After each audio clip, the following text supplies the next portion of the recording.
Koinotda adashmayotgan bo'lsam 6 milliarddan ziyod galaktika bor. O'sha galaktikalar biri bu bizniki Somon yo'li.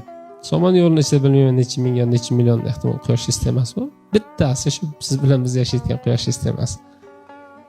Shuning ichida 8 ta sayyora bormi? Eng kichkinalardan biri Yer. Yerda 230 ta davlat bor. O'shani bittasi O'zbekiston. O'zbekistonda 207 ta tuman shahar bor. Shuni bittasi siz tumaningiz, yo siz shaharingiz. Unda o'rtacha 170 ming odam yashaydi. Shuni bittasi siz. Sizni bor yo'qligingiz bu dunyoda nimani o'zgartiradi? Hech o'ylab ko'rganmisiz? Sizdagi qiymat nima? Bu biz soladigan uchastkami, biz minib yurgan mashinamizmi, kiyimimizmi, nimamizga kibr qilyapmiz o'zi?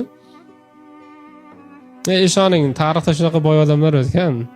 Tillalari yashiringan xonalarni kalitini ko'tarib yuradigan 40 ta tuya bo'lar deyishadi. Voy, belimiz chiqib ketadi agar boylik bilan bellashadigan bo'lsak. Men boylikka ko'ngil qo'yish kerak degani emas. Men avvalo nima eng qiymatli ekanligini tushunib olaylik demoqchiman. Hozir boylikka qaytib kelamiz.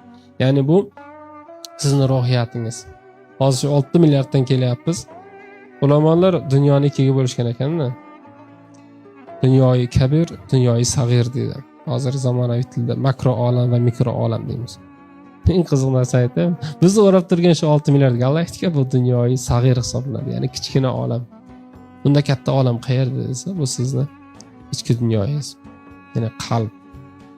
Insonni sizni ko'nglingizdan kechirib turgan kechinmalaringiz, ruhiyatingiz bu 6 milliard galaktika yulduzlar